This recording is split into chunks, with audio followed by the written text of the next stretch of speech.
Beginning in the 1920s, psychiatrists embraced a new group of procedures that claimed to work by creating intentional damage to the brain. Manfred Sokal had this notion that he could kill just the bad brain cells, that somehow we have good brain cells, we have bad brain cells. So if you give people enough insulin, you kill those bad brain cells, and if the person survived this epilepsy, they would be better off for it. Despite severe convulsions and an insulin shock death rate of 5%, Sokal pointed to his patient's childlike state and declared his treatment a success. Hospitals built insulin shock wards, and coma therapy became big business. Not to be outdone, Ladislaus von Meduna of Hungary believed he could drive out mental illness by inducing brain-damaging seizures with a drug called metrazole. He noticed his epileptics had no mental health problems, and his mental health patients, his psychiatric patients, seemed to have no epilepsy, and so he thought doing one would obviate the other. The theory was that epilepsy and schizophrenia couldn't coexist in the same brain, and that if epilepsy was induced, that a seizure was caused, it would, quote, drive out the schizophrenia. There's no scientific basis for this whatsoever. Metrazole was fast and lucrative. In a morning, a single psychiatrist could chemically shock 50 patients into a docile and manageable state.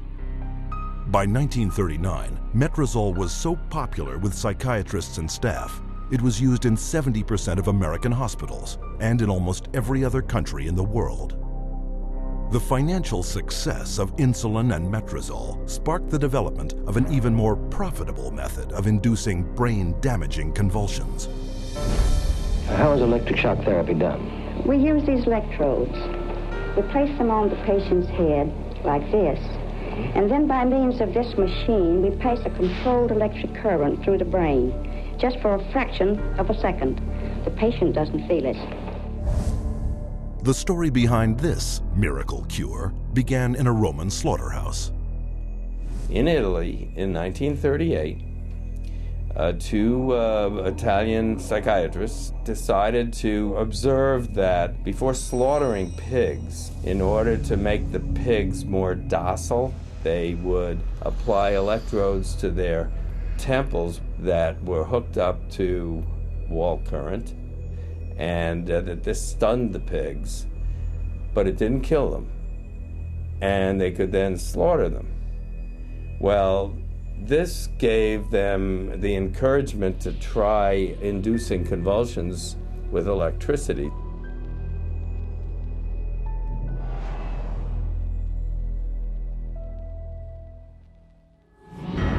We would see teeth falling out, broken spines, bones knocked out of joint, broken bones, and people even getting internal organ damage from being restrained while they were having these uncontrolled writhing seizures, convulsions.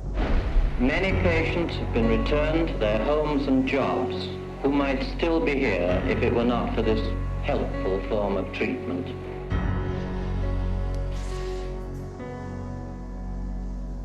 Having successfully sold brain damage as a cure, psychiatrists searched for even more precise ways of targeting the brain. This was jump-started in 1848 when an explosion blew a steel rod straight through the head of Vermont railway worker Phineas Gage. While Gage survived, his personality was dramatically altered. 70 years later, Portuguese neurologist Egas Moniz would try to obtain a similar result by drilling into a patient's skull and squirting pure alcohol directly into the brain, killing the tissue of the frontal lobes.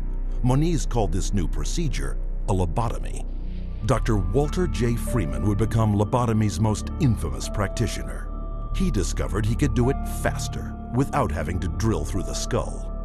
There was no anesthesia, and he would just lift up the eye and stick nothing more than an ice pick right into the brain, right under the orbital bone, and then just rake the thing back and forth until he was satisfied that he had caused enough disruption of brain tissue, and then pull it out. Freeman traveled the country in his lobotomobile, hacking apart his patients' brains on stage, or sometimes right there in the vehicle. And he would pull up and offer lobotomies to people, get referrals from the local doctors, or sometimes people didn't even go through doctors. They'd go right to the lobotomobile, and he would just do the brain-damaging procedure right there. By the time his surgical privileges were revoked after his last patient died on the operating table, Freeman had performed or supervised over 3,500 lobotomies, more than 25% of which, by his own admission, left his patients in a vegetative state. They lobotomized 1 million people in the 40s and the 50s and beginning of the 60s until they came to the conclusion that this was a destructive treatment. But though the stories of miraculous cures were soon exposed as brain-damaging frauds, psychiatrists kept one step ahead, inventing new forms of psychosurgery, passed off as medical advances. I completely shuddered from head to toe. And that's what I heard in my head when he drilled something in my brain. Northwest, actually, was sent to home. I'm sorry I had to do that. Yeah, why did you have to do that? I went all funny and all. Did you? My head all shook inside. Oh dear. All my head shook inside. Yes, all right. Everything shook, my eyes, everything, my teeth. Oh, that's well. That was grievous bodily harm done to my brain. And nobody has the right anyway to play God with somebody's brain. The whole operation took about 8.5 hours, and they kept me awake for every second of it. And I remember every second of it. And I still remember it to this day because I have this operation every day of my life. Whether I like it or not, I have it. Psychiatrists still tout the benefits of psychosurgery, a treatment that earns them $53 million annually. But in the wake of lobotomy's tarnished reputation, psychiatrists were quick to push electroshock back into the spotlight. Renaming it electroconvulsive therapy, they now give patients anesthetics to squash their screams and paralyzing agents to avoid watching the writhing of agony. The main misconception that people have about ECT is that it's new and improved. The new and improved refers strictly to these cosmetic improvements because, in fact, they make it easier on the witnesses. The person isn't shaking all over the table. They're paralyzed now.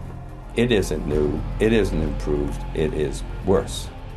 Every 10 years or so there tends to be, first of all, a denial that it causes any harm. Secondly, an acknowledgement that it might have caused harm, but here's a whole new approach, and now this one is blameless, without any research to back it up. The ECT machine can produce anywhere from 50 to 400 volts. It's the kind of energy that we use for industrial machinery that might be in a steel mill or a printing press, some large piece of machinery. It's an extraordinary amount of energy, and it causes a great deal of damage.